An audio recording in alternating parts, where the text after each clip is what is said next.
Welcome to the Getting Smart podcast, where we explore the future of learning, leadership, and the power of community. I'm your host, Victoria Andrews. In today's episode, we're diving into an assessment journey. And not just one, but two phenomenal leaders are joining me in this conversation today. We're going to be discussing what does an assessment journey look like, how they evolve, why they matter, and how they can impact students. Whether you're leading a district, running a micro school, shaping policy, a parent, this conversation will give you insight, inspiration, practical tools for building assessment systems that are meaningful and mission aligned and bring out the best in young people. Joining me in the conversation today is Bibi Ntsakey, the managing director at the Blueprint Co. Education Partners and the director of curriculum and learning at Misa, a micro school on the East Coast, and Kelly Niccolls, who is the Director of Teaching and Learning for the Cheney School District in Spokane, Washington. How are you guys doing today? Great. It's so good to be here. I'm excited to have a conversation about children and children doing well. Since all of us have been through some form of educational systems, can you both share your personal experience with the assessment, both as a student and as an educator? I think as a student, I was really able to engage in some quality assessments. I was in a gifted and talented education program and had an opportunity to be pushed in my thinking and opportunities to demonstrate my thinking and my learning. However, I learned also very quickly that a lot of my learning experiences were different from other people's learning experiences in the schools that I went to. And when we would talk about what did you do in class, or testing season, I still had standardized assessments, but that was the only time I ever answered standardized questions. Um, and so then then when I got to high school and it was like all crazy and AP stuff and all the pressure and just that nastiness of test anxiety and real limited understanding of what I know and how I can tell you what I know. Yes. That's when I really stopped liking school and kind of disillusioned by what assessment was. And so then as an educator, it was similar. Like, how do I make sure to not spirit kill my young people in my classes around assessment, and really focusing on the journey of learning in ways that they can demonstrate their growth and what matters to them and what they're proud of as participants in our co-design and learning experiences. So that's, my teacher experience. And I was grateful that I had the opportunities to do that in the roles that I had and in the classrooms that I was teaching. And then, now as an administrator and as an educational leader, I started a new framework around assessment for liberation. And I think, here as a district administrator, it's really how are we expanding our thoughts around assessment in general and really pushing practice about what it means to demonstrate learning. Normally, we don't hear about liberation and assessment. So I want us not to go too far off, but can you share just a little bit, Kelly, about what that means to our listeners? Yes. So Liberatory assessment is a framework that my colleague Abby Benedetto and myself developed. And it's really about how we transcribe the awe and inquiry and wonder of learning and really focus on students' individual development and capacity, but in specific criteria. So in reciprocity and also in opportunities for collaboration and in meaning making, where they're essentially developing their own sense of what it means to learn and what they want to learn and how they want to share their learning with their classroom community and with their community at large. So it's really eliminating those oppressive practices and standard and traditional assessments for us to find the joy of walking alongside and finding that continued wonder and growth as a human, particularly as part of an earth ecosystem, as well as part of a community ecosystem. And that can be liberation. We think of it as this freedom and that level of autonomy and agency. And while it sounds really great, sometimes it can also be overwhelming, because if you've been in systems where you did not have that agency, you did not have that freedom. Bibi, can you share your journey? Yeah, you see me nodding here because I can echo a lot of the sentiments that you're sharing.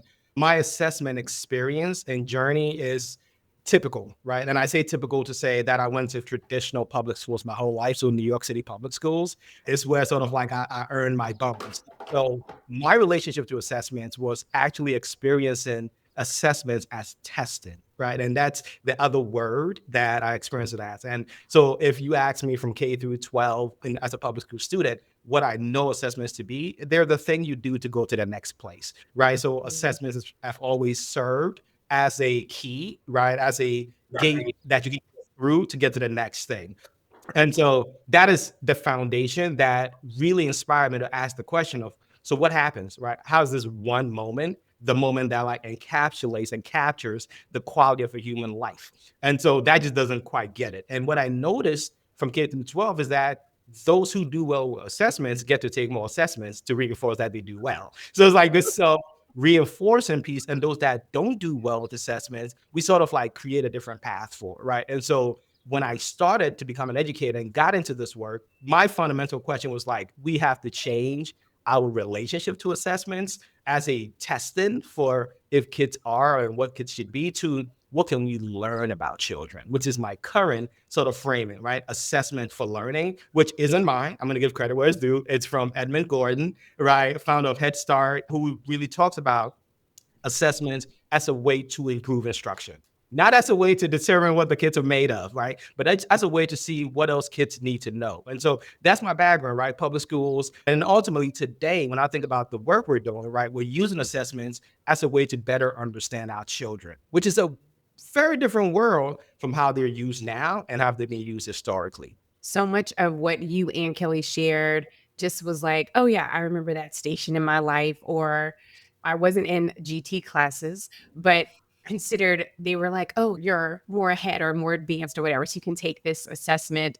And there were times where it's like, I didn't have to study or prepare. And it was just like, honestly, I just was a good test taker because Yeah. I'm a good guesser. And most of the guesses, the test were multiple choice. I was like, okay, if I can narrow down 50% of these questions, then now I have like a 50-50 shot. And then just Mhm. by reading a couple of words, and because I was a reader, it's like, oh, process of elimination. So I got labeled as a strong test taker, but I really wasn't. I just was like, Yeah. I feel like I was more able to recognize patterns.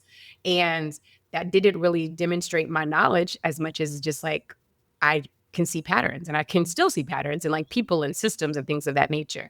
But to hear both of you guys share what you experienced as a young person and then your role as an educator, can y'all share what you're doing now in your roles to shape assessment for the young people that you guys are in service to? BB, go ahead. I see you. I know you're chomping at the bit. Yeah. Listen, assessments make a world of a difference for the lived experiences of children, right? And so I'm going to talk about two things we're doing today to just really change what assessments are used for and how we assess them, right?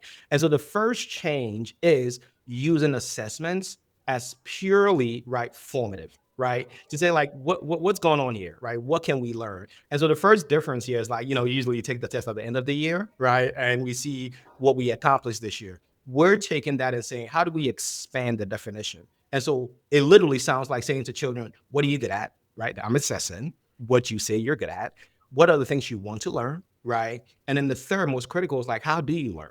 And I think those are the three things that you would expect to see if you went to a doctor and you wanted like some sort of treatment that is personalized to you. And so to sort of put a really clear bow on the first piece is making sure that assessments are personalized to the children that are experiencing it. That's not what I experienced, right? And once you get there, then the next step, which is sort of like the most exciting and innovative part of this work, is how do we use assessments to improve learning? And what that means isn't going back and reteaching it. That's not what that means. But what it means is, what did this assessment tell us about what students can do and what they would want to do and how this actually helps them get to their end? So I'm going to talk about what this looks like on Monday at school, right?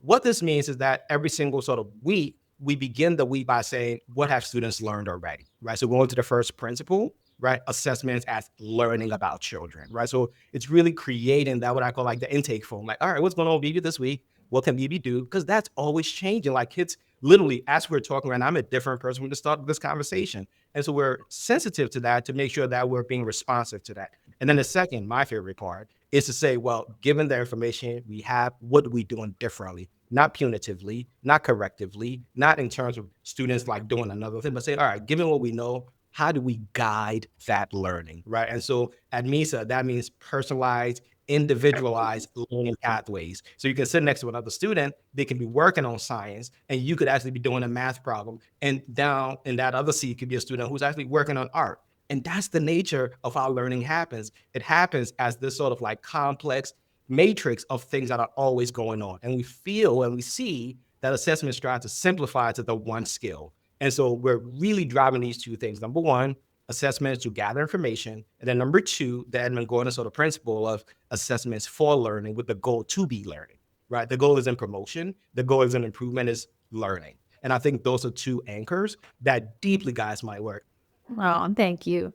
Well, I just want to piggyback on the assessment for learning and in service of learning. And I think for us, what we've really shifted is becoming a learning organization and focusing on continual improvement and not so much around arrival or mastery or proving your content knowledge for some subjective or obscure reason. So students set goals for their learning. They set areas that they want to grow and improve in. They set context of how they want to demonstrate proficiency. So there's a variety of ways in which students experience assessment opportunities and share their story of learning. And really just changing the language helps like demystify this idea of assessment as accountability or assessment as a tool to punish or weaponize against young people or school systems in general. And the focus is how am I experiencing learning in ways that matter to me? How am I growing as a learner? How am I someone who feels valued as part of a learning community and has people alongside me that support my growth and development? And that I know as a learner in this school or in this district that I'm always going to grow and develop, and that there's a variety of ways that I can demonstrate my talents and my interests and my capacity beyond even just content areas. So like portrait work, for example. So that's pivotal. And I think that how are our teachers demonstrating that they're learning from students and that what they're learning from student work is valuable to improve their practice. And so there's that reciprocity, and that's huge to really be like an organization of learning and really, I said, like break down that power dynamic where I know something and you don't, and you need to prove to me that what I told you like was that you know it well enough. And let's get rid of that context of what schooling is. And really students, you're really teaching me a lot about my practice. I'm really grateful for our partnership and ability to learn from each other. Here's how I'm going to improve my instruction, or here's how you're influencing our next steps for this class, because your time and effort in this work is valuable to all of us and not just to prove something to somebody for some obscure reason. So many points that you hit on, Kelly. First, and we've had this similar conversations before, where the process that you just described confirms and affirms the brilliance that's already in young people. So many times we think that young people are coming to us as a blank slate, but they indeed are not. They have their lived experiences. Some of them catch 3 and 4 modes of transportation just to arrive at school, when some adults can't even navigate a gate change at an airport. Okay. So let's don't act like these young people are just there's no knowledge that's already there. So to affirm what's already present in young people and then provide space so that they can show and demonstrate that brilliance I know that there's several young people that would just thrive in an environment like that. So I just appreciate that. But then also that shift in teachers, and they're not just teachers, but educators, of that it's not a one-way facilitation. I'm learning from you and not just, what not to do for the next class period, but I'm learning about my practice. And when we think about cell phones and AI and just the accessibility of knowledge, you can't be just the keeper of all information. That hierarchy of who has the knowledge and who does not has to shift, because it's just antiquated at this point. Like I said, I love that you guys are doing that out in Cheney and providing an environment that looks like that. And that doesn't happen overnight. So can you share, Kelly, what are some of the different obstacles that you guys had to grow through to get there? Yeah. Well, I'm lucky. When I started here in this school district, they were working on the PLC model of the 4 questions. What do we want students to learn? What do we do when they learn? What do we do when we don't? And so that reflection of how their practice is responsible for student outcomes and not that students are responsible for student outcomes. And, that's a big mind shift, right? Like we always come up with all the reasons why kids didn't do or can't do what we wanted them to do. But I really entered into a culture that was reflective of my practice. I'm responsible. There's ways that I need to shift. There's a community of practitioners alongside me that can support key shifts to ensure that students get what they need. And that's first and foremost, I think, one of the biggest barriers to liberatory assessment practices is that sense of rightness and that the responsibility is on students when it's all of our responsibility. That's huge. Other things that we've done is really centering student driven and growth oriented conversations around teaching and learning and assessment. So when students set their own goals and that we trust and support those goals, great things can happen. And so that emphasis on student driven, students at the center of everything that we do, and how do we systematize to support teachers that space and opportunity to really center on each student and to give students that, there's a lot of unlearning that they have to do, right? Because now they're doing all the work. And so it's like, no, y'all need to set your goals. How do you want to grow? What do you want to be able to accomplish? How would you like to demonstrate your learning? And that's a different type of rigor and responsibility that many of our students weren't really invited into for some time and actually maybe even persuaded against. And so it's how do we reorient our relationship with that sense of trust and belief, and then that commitment to each other to see through those outcomes. And that impacts like timelines. How do we let go of these finite markers and timetables? How do we really think expansively around multi-age classrooms and grade levels? How do we take time and multiple points of opportunities for assessments and revisions, right? How do we refine and really like think about our best examples of our brilliance versus, grading periods or like this has to be in and or else, right? And I think, again, that big shift that systemically right now is our portrait work and our profile of the learner work and really thinking beyond just academic content areas and that whole child skill sets and capacities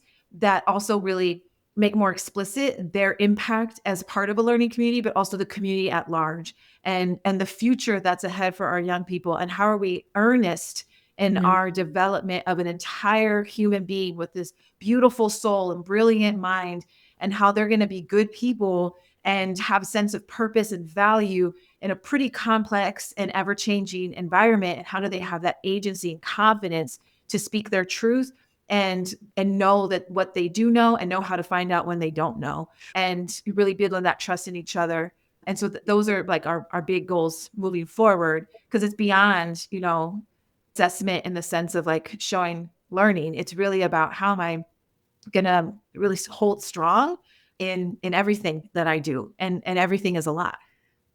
And for some adults, that can all be scary. Oh, Because if change I've work. never been given the opportunity to be recognized as a whole individual and not just for what I can do and what I can bring to a space, then to even try to start to create that culture for a young person can feel like you can feel inadequate. Yeah. Yes. Like you're just like yes. Get somebody else to do it, like not me. And that's not necessarily what we've known or experienced or valued in education work, right? Like I showed up here because there are timelines. There's a start time, an end time, a lunch time. I know when my summer break is going to be. I know what, right? Like the reason why I'm here is to absolutely have none of that flexibility or complexity. And so, yeah, there's some change work and change leadership that's a part of that. But at the end of the day, no teacher argues against wanting what's best for each and every one of their students. And as long as we can systematize and really organize as best as we can to support their growth and development and really model that type of quality learning experiences, that rigor of continuous development for all involved, staff, students, leadership, everybody, then you can really build that momentum and culture of high quality learning experiences that are really centered in the heart, spirits, and souls of everybody. This is the first step if you're trying to move forward in a more liberatory way to support, like you said, not just the young people, but all members of the educational organization. Bibi, what has the journey looked like for the Misa School when we're thinking about all of the different ways and iterations that you guys are just improving assessment and that lived experience for young people?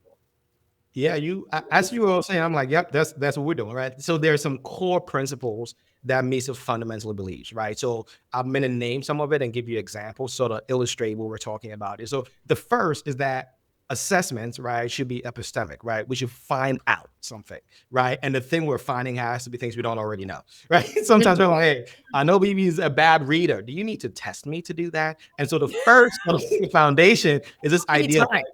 yeah, like you need to find out information. And then Yeah. underneath that, we fundamentally believe that expertise is spread across everyone, right? And so the first is we're trying to find out something. The thing we're trying to find out is the student's brilliance, right? So what is the student already great at? So if you're asking what are the steps, that's the second step. And then the third is the responsibility of that learning community to do no harm around that expertise and build the things kids want to learn. Right. So imagine a place where you get in and we're like, kids already know things, kids can do things, and your role here is to build on what they're already doing. And so what that shows up as is sort of year one is just really getting your assessment systems in place. Right. And so we assess more informally than formally, right? Because think about when's the last time someone said to you, you're going to take a formal test, right? Your heart starts to beat, right? All the things happen. And so we try to take away some of that experience that we all know. And then the second thing we do with assessments and the experience is to make sure that assessments are not happening in silos, right? So there are no surprises, right? Children know this is predictable, is to be expected. And the most critical part, and I mean, listen, if you forget everything I'm saying here, the magic of the assessment experience is that it should ultimately empower the learner within that community to actually own what comes next, right? And so it's we say that and people hear like this, oh, that sounds like a pie in the sky, right? But assessments have impact, right? Whether we are consciously driving towards that or not. And MISA is fundamentally committed to an awareness about how this affects children and what we use that information for, which is why, right, if a school came and said, hey, how are your kids doing in reading? We can tell you. I can tell you where every single student is, and they can be actually more connected to who the child is than other places where students are on track or off track, right? Here we can actually tell you this student, and I'm not going to say their name, but LC, right? LC today is working on blanks. That's it, right? That's a very specific skill. And anyone can come to LC and go, I know you're doing this thing. What can we do together? That's when assessments are working versus the other world where we see LC and we're like, you're the one that's still working on this thing. How is that going, right? So really, again, if anyone wants to really this approach, right, begin with centering that student, being epistemological, which is go find something you don't already know, and then plan based on the results, not on the recommendation. And so before we put anything in front of kids every single Monday, it's because of what we learned last week. And I think that's the thing that I want anyone to take away. Like, hey, is this thing kids are doing connected to the thing they did last? I don't mean last as in last year. I mean last week. It could be tomorrow. I mean, it has to be relevant in the moment. And that whole asset-based mindset, first of all, is different for a lot of people too, because it's not, again, they're not coming to you as a blank slate. And how many of us have sat in meetings where it's like we're analyzing data from a year ago? That person's already in the next grade or next class or whatever the case may be. It's like it's live that you guys are reviewing the information and making actionable decisions on that, not waiting for 2 weeks, not waiting for another cycle. And it's super personalized. I remember one time, baby, we were talking and you were like, if I picked up your cell phone, I wouldn't be able to navigate it because it's built for you. And you know where Instagram is on your phone. I don't know where Instagram is on your phone because I didn't put it there. And so even in that small, like little example, it helped me to understand how the learning environment that you work in provides assessments for students so that they can show what they know as opposed to what they don't know. A general assessment will give you general information. A personalized assessment will give you personal information. So like, what information do you want to work with? Do you want to work with what's up here or what I'm actually experiencing? And that's why we're so like intentional about making it that personal. We don't want the general, right? Like we believe the difference is in the specific. It's in the personal. It's in the thing that's connected to the reason why you two are wearing glasses and I don't have mine, but I got my contacts in, right? Like, but that's the thing, like, and yet I wear glasses too, you know? What's one nugget that both of you guys can give to our listeners that are wanting to even start their journey, whether it's personally or even based upon the context in which they work in to redesign their system to make it more receptive to who it's in service to? Yeah. I think don't be afraid to start small. I think, personalized attention, like if you're a teacher in a comprehensive high school with 200 students, start with first period. And how do you, really reset the way that you engage with each one of those students and learn from them and center their brilliance? You can start there. You don't have to like revise everything in your entire practice. And you definitely don't need permission from your administrators. Yes, all administrators, I said that. Don't seek permission. Celebrate your your wins and say sorry that you didn't ask first, but here's all this great evidence of the work you've done.